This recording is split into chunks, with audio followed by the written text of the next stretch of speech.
All right, this is the last of our notes for the set 5, and this one's going to take a brief overview of African empires in sub-Saharan Africa, in other words, below the Sahara Desert.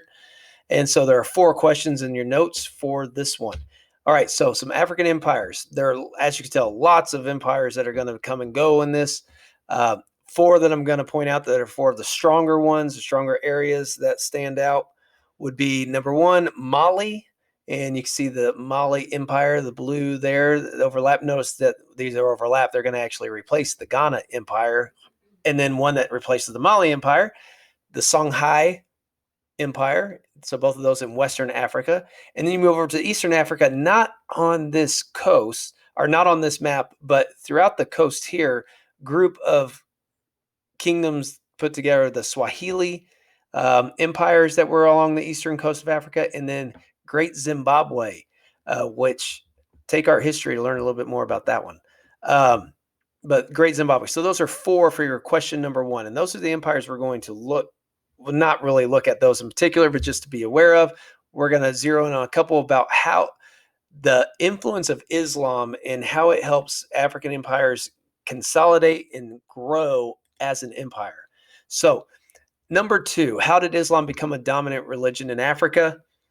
Islam is going to gain power because of trade. So Islam's coming out of the Middle East, and all through North Africa, there's going to be lots of trade from the Islamic empires. And then they are also going to sail along the coast of Africa. Most of the trade that the African empires are doing are going to be with these groups in the Middle East and North Africa. They are not going to be trading with Europeans. The Europeans aren't going to really make their way around Africa for until the 1500s or late 1400s.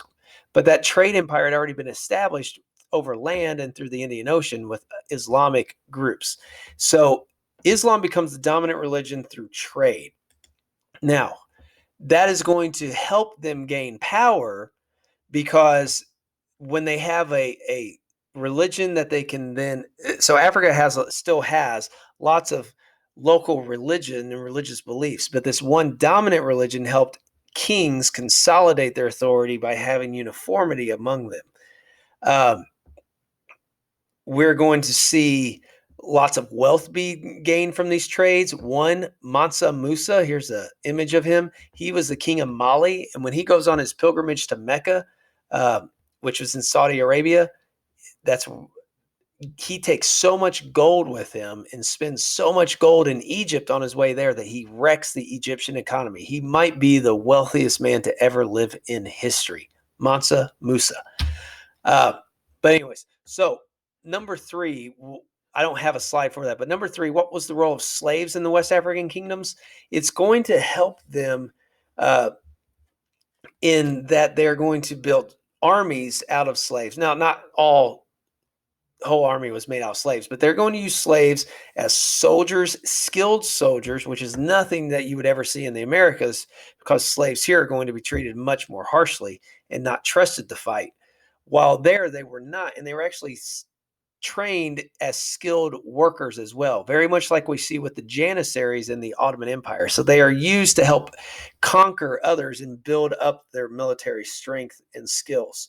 Now, once these empires were established, some things that helped maintain their power in the African kingdoms, trade and wealth. When you're bringing in wealth and you have these connections with other communities, it helps your empire grow. If you can provide food and money for the people, you're going to keep them happy and not have them rebel.